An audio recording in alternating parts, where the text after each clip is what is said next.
So let's talk about what tidal flooding is. It's dry land being submerged by water.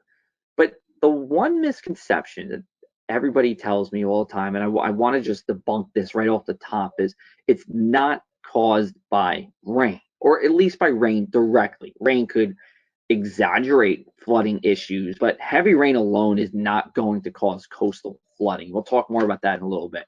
There's mean lower low water or mean lower water. You can use both interchangeably. Mean higher high water and the highest astronomical tide. So we have this tidal datum on the left. This is really, really helpful because it helps to understand a lot about what's happening with our tide. So the mean lower water is the average low tide throughout the year.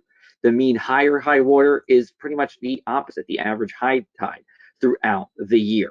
And then we have the highest astronomical tide, which is the highest tide ever recorded without the influence of weather factors. It's just strictly based on just the regular tides that we would see if winds were calm and the sun was out and there was no high or low pressure system anywhere nearby.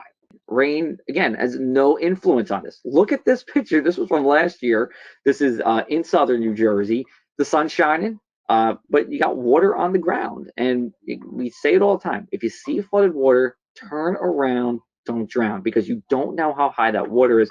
And here's the other thing. Even if you're like, okay, I got a pickup truck, I can run through this. Okay, maybe you can, but it's salt water and it's going to corrode your car, and that's not good either. The new and the full moons will bring your highest tides. They're called the spring tides because they spring up. They spring higher than normal. If tides are naturally higher, there's going to be a higher coastal flooding threat. So around the full and the new moon, we're always looking, okay, do we have a little bit of an onshore wind? Because if you're at a full moon and you even have a weak easterly wind, you're going to get pretty close to minor flood stage. If your winds are 15 miles an hour sustained or more from the onshore direction, you're going to have some kind of coastal flooding.